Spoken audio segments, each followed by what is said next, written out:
자체가 기적인 요즘이에요.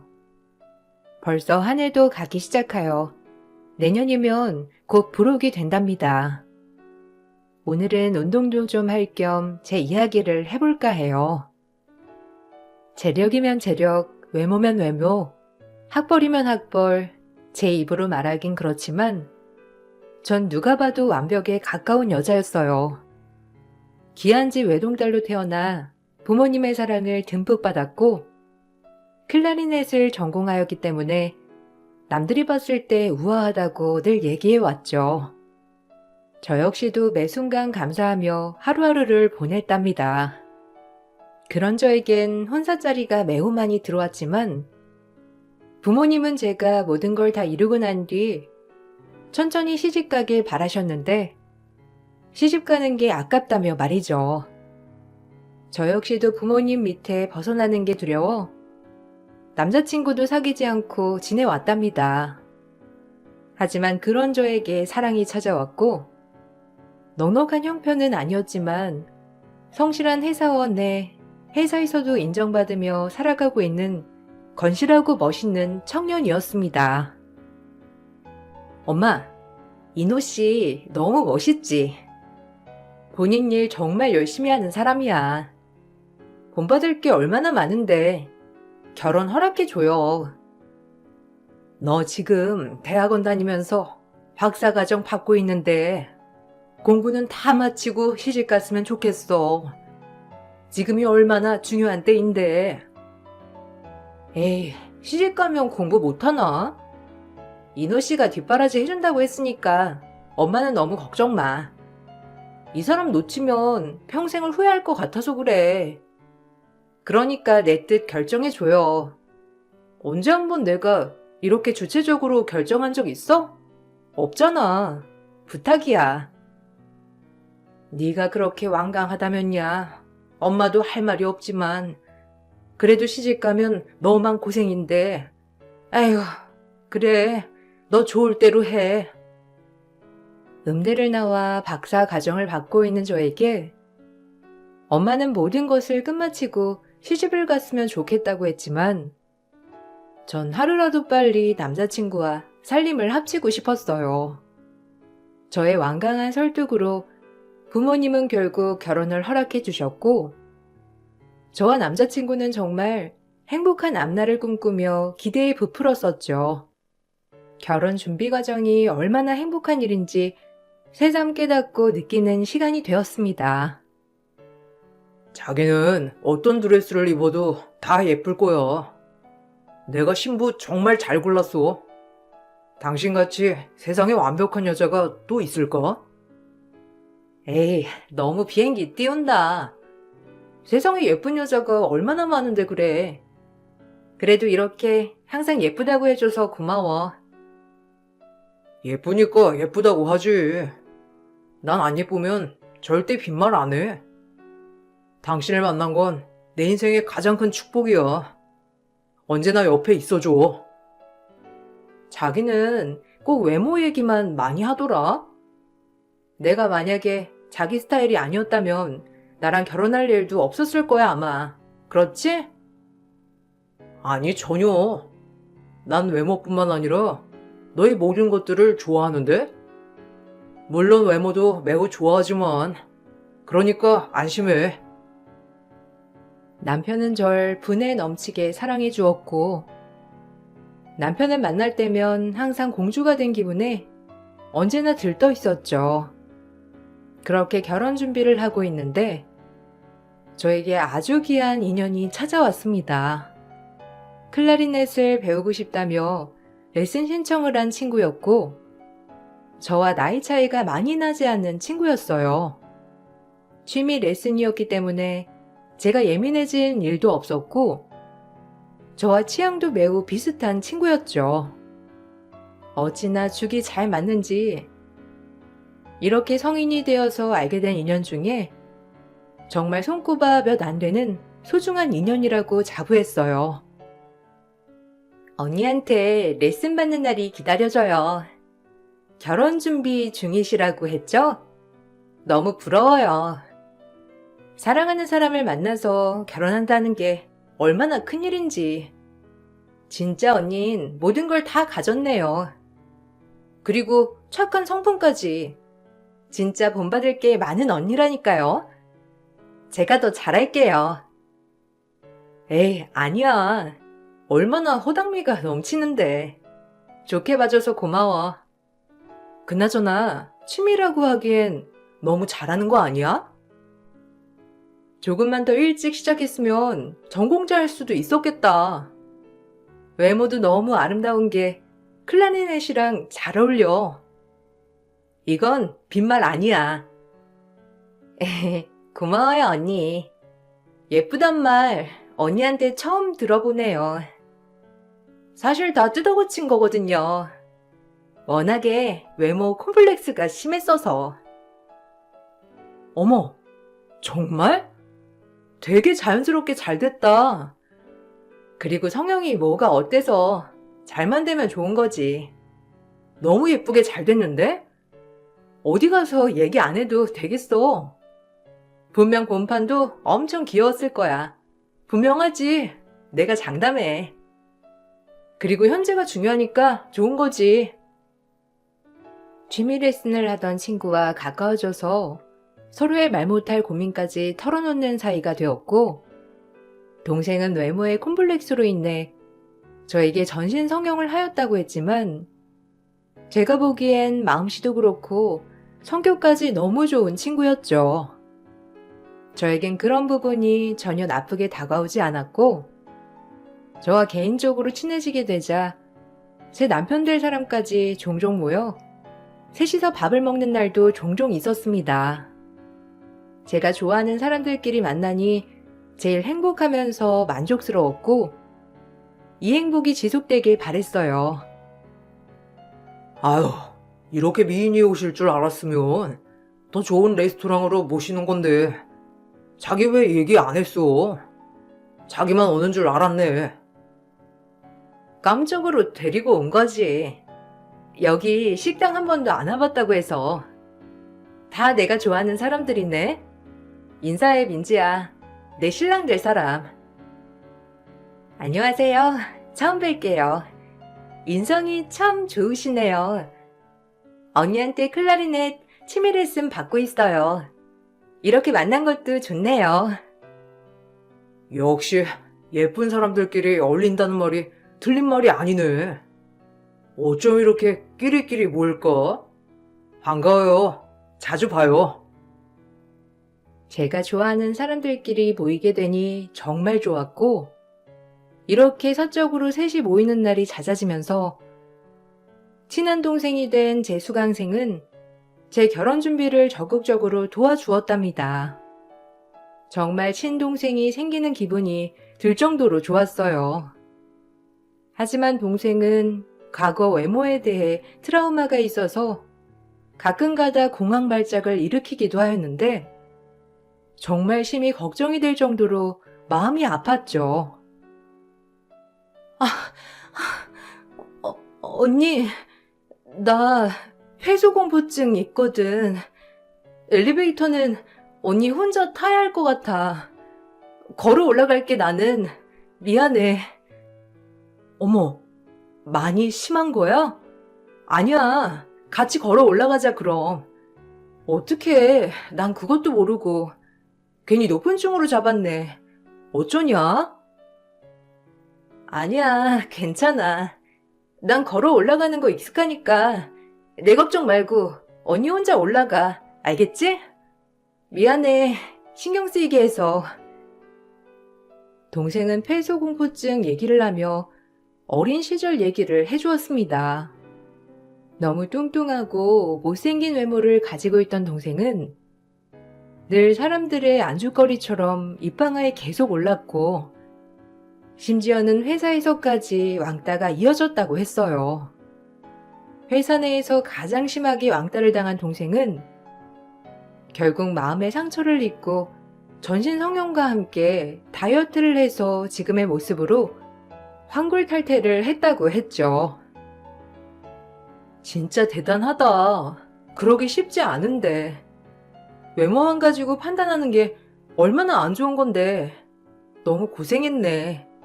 이제 과거는 잊어. 고마워, 언니. 그렇게 말해줘서. 내가 진작에 언니 같은 사람을 만났다면 더 행복했을 텐데. 참 주변에 그런 사람이 없더라고. 늘 비판하고 비난하는 사람들만 있었어. 그래도 지금에서야 언니를 만나게 돼서 너무 기뻐.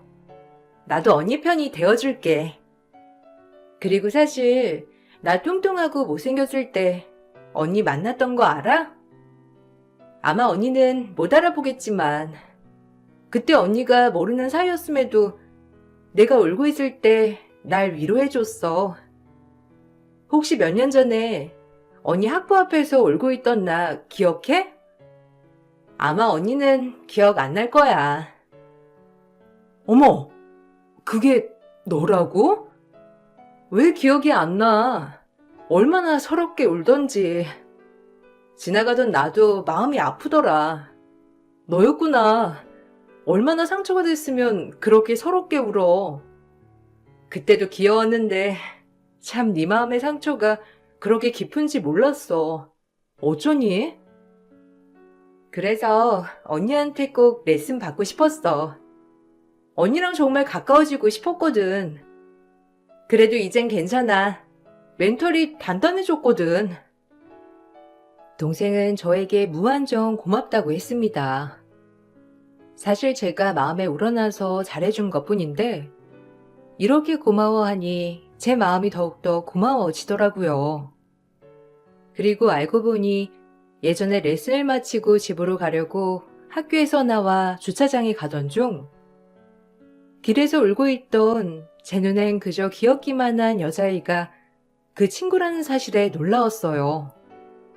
너무 서럽게 울어 제 마음이 더 아팠는데 그래도 이렇게 극복을 했다니 너무 다행이다 싶었고 보통 인연이 아닌가 싶은 게 정말 친자매처럼 느껴졌어요. 그런 귀한 인연을 얻은 것에 감사하고 전 결혼 준비에 박차를 가했습니다. 정말 행복하게 살 거라고 다짐하고 또 다짐했어요. 네가 드디어 내 신부가 된다니 너무 기쁘다. 평생 옆에서 떨어지지 않고 정말 잘해줄 거야. 영원히 우리 잘 살아보자. 나도 잘할게. 우리 앞날을 축복해주는 이가 많은 만큼 아마 더 행복하게 살겠지. 항상 헌신적이게 나만 바라봐줘서 고맙고 사랑해. 저희는 그렇게 영원을 약속하고 결혼을 하였어요. 얼마나 행복한 신혼생활이었는지 이런 게 행복이구나 싶었답니다. 시댁에서도 절 극도로 예뻐했기 때문에 앞으로 이 행복이 영원할 것 같았고 남편도 저에게 정말 잘해주었어요. 하지만 이 행복이 영원할 것 같았던 찰나 전 불의의 사고를 당하고 말았습니다. 남편이 즐겨 타던 바이크를 같이 타다가 마주오는 차량에 뒤에 타 있던 제가 날아가게 되었고 그때부턴 기억이 나지 않아요. 일어나 보니 병원이었고 제 앞에서 부모님은 무척이나 슬프게 울고 계셨어요. 얼마나 누워 있었는지 가늠이 되지 않을 정도로 시간은 오래 지나 있었더라고요. 정신이 드는 거야? 아우, 감사합니다. 이렇게 살게 해주셔서. 엄마, 너 잘못됐으면 따라서 가려고 했어. 아휴, 고맙다. 엄마, 아빠, 죄송해요. 걱정 많이 했지? 근데 내 손이 왜 이래? 엄마, 이게 어떻게 된 거야? 아휴, 큰 사고였어. 너 지금 이렇게 살아 숨쉬는 것만으로도 기적이라고 하더라. 손은 어쩔 수가 없었어. 방법이 없대. 한참이나 혼수 상태였던 제가 깨어나고 마주한 사실은 제 한쪽 손이 없어졌다는 사실이었어요. 절대 살리지 못한다는 얘기를 듣고 부모님은 절단에 동의하였고, 전 그렇게 평생 장애를 얻고 살아야 했습니다. 악기를 하던 손이었기 때문에 전 그렇게 사랑하던 클라리넷을 포기해야 했어요. 이제 손이 없어진 이상 클라리넷을 하지 못하게 되었거든요. 엄마 아빠는 그래도 이렇게 살아준 것만으로도 고맙다고 했지만 한순간에 비장애인에서 장애인이 된 저 역시 혼란스러웠습니다. 그리고 그 혼란은 저만 온 게 아니라 제 남편까지 같이 왔고요. 중상을 입은 저와는 달리 가벼운 경상만 입었던 남편은 치료 후 바로 퇴원을 했었고, 그렇게 제가 깨어나길 기다렸다고 했어요. 제 손이 없어진 걸 알게 된 후 남편 또한 큰 충격을 받았다고 했고, 부모님은 제가 상처받을까봐 얘기는 안 하셨지만, 그 얘기를 들은 후부터 남편은 병원에 단 한 번도 오지 않았다고 나중에 가서 얘기해 주셨어요. 하지만 그땐 괘씸을 따질 겨를도 없이 그저 저 하나만 깨어나길 바라고 바랬던 날들이었죠. 아휴, 도움이 필요하면 꼭 연락해. 엄마가 달려갈게. 좀 집에서 쉬다가 가라니까. 하긴 너희 집이 이젠 거기지만. 아니야, 그래도 이제 적응해 봐야지. 이 사람도 있고 하니까 너무 걱정 마요. 나 씩씩하잖아. 긍정적으로 생각할 거야. 힘들면 당장 전화해. 참을 필요 없어. 우리도 이렇게 힘든데 당사자는 어떻겠어? 자네도 좀 힘써주게. 미안하고 고마워. 아니면 애초에 그냥 우리 집으로 들어오는 게 어떤가? 아무래도 젊은 사람이 갑자기 모든 걸 건사한다는 게 쉽지 않잖아. 뭐 어쩌겠어요. 제 팔자인걸. 뭐 저한테 많은 걸 바라진 마세요. 장인어른 말씀대로 제가 뭘 할 수 있겠습니까? 여하튼 뭐 제가 알아서 할게요. 얼른 들어가 보세요. 이 시간에 길 막히는 시간이라 얼른 저희 먼저 가볼게요. 아, 빨리 따라와. 자네, 진짜 미안해. 아니, 고맙고. 우리 딸 잘 돌봐주길 바랄게. 혹시라도 어려운 거 있으면 당장 연락 주고. 연락 주시면 뭘 해주실 수 있는데요? 아, 저도 지금 너무 혼란스러우니까 두 분도 좀 가만히 계세요. 가자. 병원 지겹다. 엄마, 연락할게요. 당신도 엄마 아빠 가는데 인사 좀 잘 드려. 그래도 엄마 아빠가 이렇게 나 병간호 해주신 건데. 당연히 딸이 불구가 됐는데 이 정도도 안 하는 부모님이 계시냐? 아, 시끄럽다. 나 진짜 지치니까 빨리 가자고. 남편의 처음 보는 태도에 기분이 안 좋았지만 남편 또한 지금은 제정신이 아닐 거라고 생각했고 부모님도 이해하시는 것 같았고요. 하지만 얼굴엔 수심이 그득했는데 더 이상의 불만을 만들면 가등이나 심적으로 힘든 부모님이 더 힘드실까봐 입을 꾹 다물었죠. 그리고 퇴원 후 신혼집으로 돌아오는 차 안 남편은 아무 말이 없었습니다. 날 그동안 너무 걱정해서 놀랐나 싶기도 했고 이렇게 손이 한쪽 없어지고 나니 변했나 싶은 것이 별의별 생각이 다 들었어요. 하지만 제 생각은 조금도 벗어나지 않았고 남편은 정확히 그날부터 제가 알던 모습과는 전혀 다른 사람으로 절 대하기 시작했어요. 정말 처음으로 그런 모멸감도 느껴봤습니다. 저와 결혼한 이유가 온전히 외모 때문이라고 생각이 들 정도로 남편은 정말 하루아침에 다른 사람이 되어 버렸거든요. 늘 공주처럼 대해주던 옛날과는 다르게 절 업신여기고 모욕을 주는 일이 허다했고 그런 모습을 견디기가 힘들었어요. 이제 장애인이면 연금 나오잖아. 빨리 등록해야겠다. 연금이라도 받아야지. 주차 같은 것도 혜택 보게. 아, 내가 장애인 남편이 되다니. 진짜 인생 모른다더니 왜 하필? 그리고 하필이면 이렇게 눈에 보이는데 장애가 있을 게 뭐냐 진짜? 뭐? 지금 태어난 사람한테 너무 막말하는 거 아니야? 위로해주지는 못할 망정. 내가 알던 사람 맞나 싶어 정말. 나도 위로받아야 될 판국에 널 위로해야겠냐 내가? 어떻게 보면 분하고 억울한 건 나야. 널 어떻게 이제 데리고 다녀? 말 다 했어?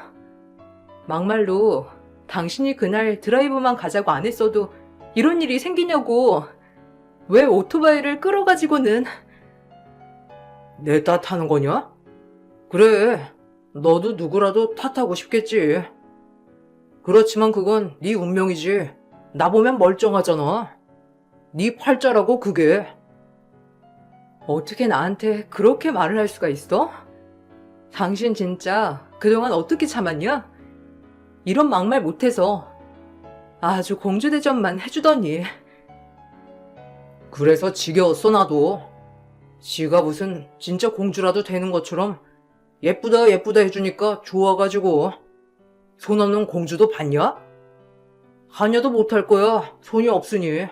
됐고 신랑이 하지 말자. 나 지금 가뜩이나 앞으로 어떻게 해야 할지 막막하거든. 건드리지 마. 남편의 막말에 정말 상처를 많이 받는 나날이었고 더 이상 참을 수 없는 지경에 이르렀을 때였죠. 늘 밖으로만 놔둘던 남편은 어느 날은 저에게 통보를 하였는데 그 통보를 듣고 얼마나 많은 눈물을 흘렸는지 왜 저에게 이런 시련이 있나 싶었어요. 생각을 좀 해봤는데 그만 헤어지자. 어차피 혼인신고 전이니까 나 총각인 거 알지? 그냥 놔줘. 사실 여자 생겼어. 새 출발할 기회라고. 이제 너도 양심이 있으면 그냥 깨끗이 헤어져 주면 돼. 너랑 같이 사는 거 자체가 네 욕심이잖아. 어떻게 그렇게 변하니? 평생 나만 보고 살겠다더니 손 이렇게 되자마자 여자를 만나? 사람 속 모른다더니 그 말이 딱이네. 이 한창인 나이에 그럼 내가 장애인이랑 살아야 하냐? 너도 욕심이 너무 심한 거 아니야? 네가 볼 게 뭐가 있어 이제. 꼴랑 집 좀 사는 거? 그거야 나도 벌면 되는 거고. 우리 집도 어느 정도 재산은 있어. 그리고 네가 이제 뭘 할 수 있는데. 혼인신고도 안 한 이상 법적으로 나 깨끗하고 너만 나 깔끔히 놔주면 지금 만나는 여자랑 그냥 깔끔하게 결혼할 수 있거든. 그냥 나한테 피해 보상한다고 생각해. 네가 나 정신적 충격 준 건 사실이잖아. 내가 장애인 남편이 되는 거 자체가 충격이거든. 신혼 2개월 사고로 내 한 손을 잃자 재장가 간다며 짐을 싼 막장 남편이었어요. 전 그냥 남편을 놔주기로 결심했는데 어차피 변한 사람 붙잡고 싶은 마음도 용기도 없었고 저 역시도 이렇게 사는 건 사는 게 아니다 싶은 마음이 들었거든요. 사실 그때는 그냥 제 삶도 마감하고 싶은 심정이었기 때문에 떠난다는 사람 붙잡을 용기조차도 나지 않았어요. 그래, 다 떠나가라 싶은 마음이었고 모든 걸 정리하고 저조차도 이 삶과 안녕하고 싶은 마음으로 나날이 버티고 버텼던 때였거든요. 그래, 헤어지자. 당신 말대로 우린 법적으로 깨끗한 사이니 당신 붙잡지 않을게. 대신 나한테 죄책감은 가지고 살아. 네가 나한테 미안해 해야지. 내 인생 이렇게 예기치 못하게 몰아넣었으니 말이야. 다신 볼 일 없도록 하자. 피차 뭐 엮인 게 없으니 그냥 몸만 헤어지면 되는 거니까. 그 손으로 뭘 하진 못하겠지만 그래도 하나뿐인 딸 부모가 내버려두진 않겠지. 하루아침에 이렇게 바뀔 사람을 내가 잘못 알아본 거지. 누굴 탓하겠어? 내 발등 내가 찍었지. 그래, 당신도 잘 살아. 뭘 말이 많아. 됐고, 그래도 내가 참고 너랑 살려고 했다는 것만 알아둬. 근데 절대 참아지진 않더라고. 말이 되냐? 겉모습이 멀쩡해야 어딜 데리고 다니더라도 데리고 다니지. 난 하자 있는 것들은 절대 못 참아지더라고. 남편은 끝까지 저에게 미안하다는 말 한마디 하지 않았고 온갖 멸시와 조롱을 하였어요. 그리고 저희는 서로 사랑하고 변치 말자고 다짐하였지만 이렇게 허무하게 헤어졌습니다.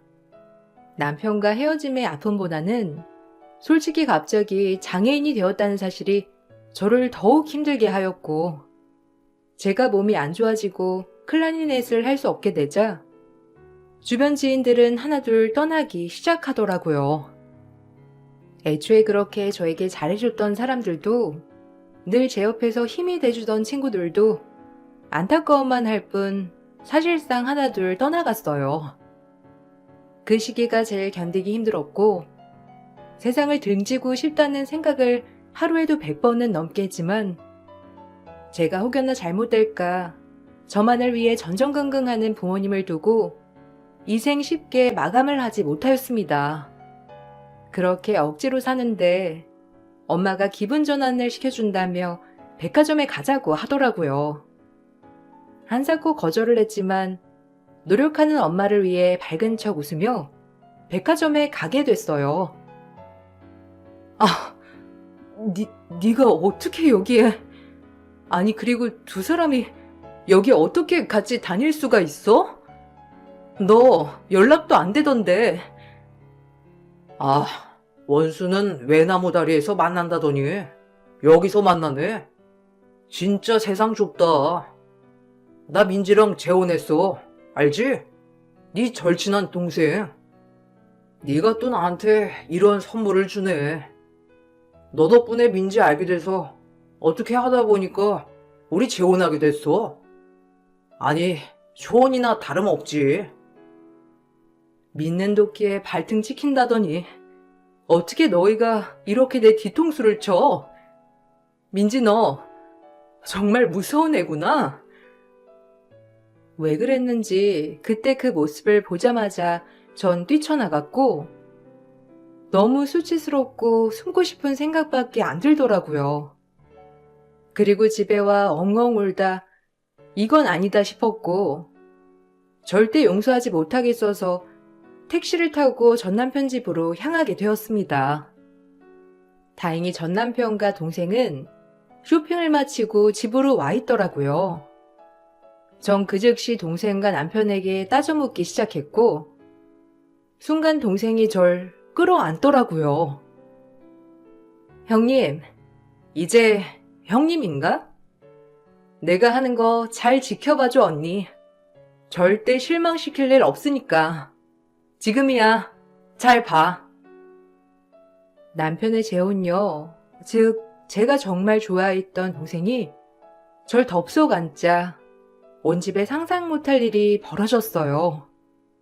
남편 또한 재혼녀가 절 끌어안으니 놀랬고 그때부터 재혼녀가 내뱉는 말들은 저와 전 남편의 입을 다물지 못하게 하였답니다.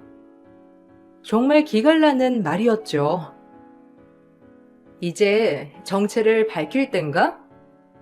언니한테 연락 안 그래도 먼저 하려고 했는데 언니가 나한테 속은 게 아니라 당신이 나한테 속은 거야. 알아? 재혼? 초혼? 웃기고 있네. 넌 나한테 놀아난 거라고. 나 모르겠어? 유민지. 아니, 전 이름은 유성은. 당신 회사의 그 뚱순이 유성은. 당신이 매일 회사 사람들이랑 모여서 내 욕하고 나 조롱하고 그렇게 한 거 기억 안 나? 뭐? 유성은? 그 뚱녀 말하는 거야? 거짓말 마. 얼굴이랑 몸이 이렇게 다른데 무슨 네가 유성은이라는 거야? 회사에서 당신이 주도하는 그 집단 따돌림에 상처받고 죽기 살기로 다이어트와 전신 성형했어. 그리고 복수를 꿈꿨지. 원수는 외나무다리에서 만난다던가? 하필 내가 좋아하는 언니의 예비 남편이더라고, 네가. 언니 때문이라도 복수를 접어야 하나 싶었어. 언니를 너무 좋아하니까. 근데 웬걸? 너랑 언니 사고 소식 듣고 언니 이렇게 되고 나서 네가 어떻게 할지 지켜봤어. 근데 역시나 넌 외모를 제일 중요시 여기니까 그렇게 사랑한다던 언니를 가차없이 버리더라? 그리고 난 결심했지. 언니를 위해서, 그리고 과거의 날 위해서 널 가만두지 않겠다고 말이야. 그리고 당신이 결혼 선물로 이 집도 내 명의로 해줬지 아마? 고마워. 잘 받을게. 당신 때문에 전신 성형하고 마음의 상처를 받은 거에 비해 세 발의 피지만 위자료라고 생각하지 뭐. 또 차 사줘서 고맙고. 그래도 외제차라 그런지 꽤 값이 나간단 말이야. 이제 넌 나한테 버림받은 거야. 가차없이. 남편은 경악하며 말을 잇지 못하였고 저 역시 말을 잇지 못했습니다. 그 동생은 저와 동생의 복수를 위해 남편과 제가 헤어지는 틈을 타 남편에게 접근했고 외모가 우선인 남편은 예쁜 동생을 보고 다시금 결혼을 결심했던 거였죠. 본인은 호적상 깨끗하지만 재혼인 걸 감안하여 집이며 차며 아주 갖다 바쳤고 말이에요. 그리고 동생은 모든 걸 본인 명의로 해놓은 뒤 남편을 제가 보는 앞에서 뻥하니 차버렸답니다. 정말 대반전이었고 눈물이 와르르 쏟아졌어요. 남편 또한 소리를 질렀고 말이죠. 니네 쌍으로 짰지? 날 갖고 놀아? 집이랑 차 당장 내와. 절대 못 줘. 너도 나 속였잖아, 이 뚱녀야. 네가 개였어? 난 속인 적 없어. 당신이 의심하지 않았을 뿐이지. 마음대로 해. 당신이 원해서 집도 차도 다 해줘놓고 이제 와서? 언니한테 주는 위자료라고 생각해. 네가 오토바이만 타자고 안 했어도 언니가 이 지경이 됐겠니? 그래놓고 양심이 있어야지. 미안해하지는 못할 망정 인성 안 변하지?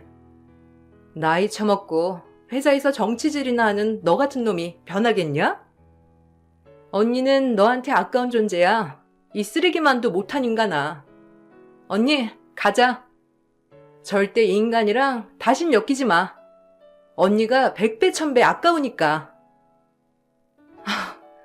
이게 다 무슨 소리야? 그럼 네가 성형 전에 널 힘들게 했다던 인간이 저 인간이었어? 그때 내가 알아봤어야 했는데 왜 말하지 않았어? 외모만 중시하는 인간인 줄 알았으면 애초에 만나지도 않았을 거야. 얼마나 힘들었니, 이 바보야. 아니야. 언니 덕분에 그래도 나 많은 용기를 얻었어. 언제 복수하고 터트리나 했더니 딱 시기도 좋았고. 이제 저 인간이랑 엮일 일 없으니까 속이 다 후련해. 언니, 미안하고 고마워. 그리고 이 나쁜 인간아. 넌 내가 절대 이대로 순순히 놔주지 않아. 끼리끼리 어울린다더니 뚱순이의 장애인을 잘 어울리는 한 쌍이다. 그러니 서로가 알아보고 친구가 된 거겠지만.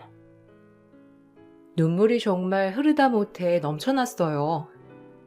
타인이 이렇게까지 절 생각해 준다는 게 너무 고마웠죠. 전 동생의 말에 용기를 얻었고 저 역시 그 자리에서 남편에게 뺨을 세게 날려버렸어요. 그동안의 분노가 많이 쌓인 덕분인지 남편은 제가 날린 뺨 한 대에 나가 떨어졌고, 그 모습을 보는데 어찌나 속이 다 시원한지 웃음이 나면서 기분이 좋더라고요. 나쁜 놈. 너 같은 놈이 진정으로 뉘우치진 않겠지만 그래도 평생을 네 잘못 생각하면서 살아. 알겠니? 이 버르지만도 못한 인간아. 몇 명한테 피해를 주고 살았던 거야. 모든 걸 외모로만 판단하는 놈. 이 정도가 약가인 줄 알아? 네가 한 짓에 비해서. 아, 이것들이, 아우, 진짜. 어이가 없어서 말문이 턱 막힌다. 내가 뭘 잘못했다고 이런 수모를 당해야 돼? 수모? 그깟 이런 게 수모라고 하니? 네가 한 짓들을 생각해. 너란 인간 갱생되진 않겠지만 벌은 받아야 할 거야 아마. 남편은 끝까지 잘못을 인정하지 않았고 동생과 저에게 사과 한마디 하지 않았는데 역시나 갱생불가의 인간이었어요. 그리고 동생은 다니던 회사에서 다행히 연락하는 사람을 만나 남편에 대한 이 모든 것들을 폭로하였고, 사람이 가장 무섭다는 말이 딱 맞아 떨어지게 회사인 남편에 대한 온갖 얘기들이 퍼져나갔습니다. 오히려 지금의 일보다도 더 부풀려서 말이에요. 남편은 그 어떤 벌보다도 무서운 사람들에 의한 손가락질을 당하고 회사를 다니는 내내 얼굴을 들지 못할 지경까지 이르렀더라고요. 결국 퇴사까지 하고 잠적을 했습니다. 전 이 난리를 계기로 동생에게 너무 고마운 마음을 가지고 있고요. 너무 고마워. 너 아니었으면 이럴 수 없었을 거야. 난 그냥 이대로 용기도 못 내고 살아갔겠지. 네가 나를 위해 그렇게 복수해주어서 진짜 몸둘 바를 모르겠다. 난 너한테 해준 게 하나도 없는데 어쩜 넌 나를 위해서 그렇게까지 하니. 날 다 외면할 때 모르는 언니가 나한테 손 내밀어 줬잖아. 언니의 위로 한마디가 나한텐 얼마나 힘이 됐는데.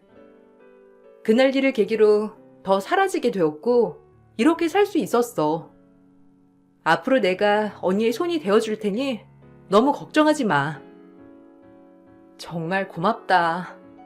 내가 너한테 해준 건 정말 작은 관심이었는데 이렇게 내가 너한테 받아도 되는지 모르겠어. 아직 일러. 그놈 콩밥 먹여야지. 내가 다 알아봤어, 언니. 언니는 나만 믿고 따라와. 언니 이렇게 만든 거 벌은 받아야지. 유일하게 제가 몸이 다치고 제 곁에 있어준 친구가 그 동생이에요. 그리고 모든 의욕을 잃고 아무 생각도 없이 살아가려고 했을 때 그 동생이 유일하게 저를 위해 발벗고 뛰어주었고요. 오토바이 사고를 당했을 때 운전자가 남편이었고 저에게 상해를 입히게 되었으니 형사처벌을 받을 수 있다며 직접 변호사를 만나 다 알아본 것이죠. 전 그렇게 남편을 상해죄로 고소하였고 남편은 저에게 상해를 입힐 정도가 심각하여 징역형을 받았답니다. 진작 이런 걸 알아봤어야 했는데 삶에 의욕이 없다 보니 이런 걸 알아볼 여유 또한 없었는데 동생이 알아서 척척 모든 걸 진행시켜 주어서 전 동생이 하라는 대로 따라가기만 했답니다. 아니, 내가 고의로 사고를 냈냐고. 아, 억울해, 진짜. 집이며 차며 다 뺏기고 하다하다 직장까지 이뤘는데 이젠 나보고 깜방까지 가라고? 너네 둘 진짜 나한테 너무한 거 아니냐? 내가 뭘 그렇게 잘못했다고 이래? 너무한다, 진짜. 뭐? 너무? 그래. 사람이면 그럴 수 있지.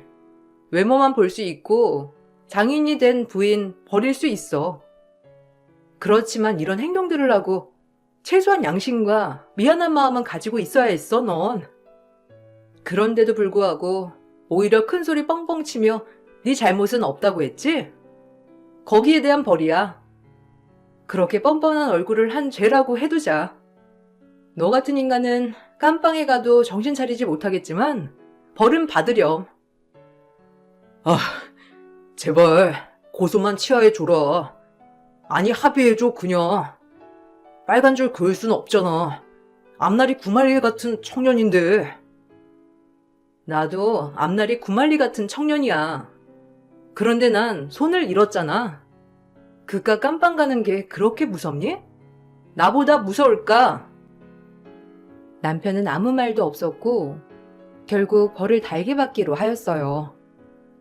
마지막 재판에서 얼마나 울던지 참 인간이란 저렇게 나약한 존재면서 이기적인 존재구나 라고 생각을 하게 되었죠.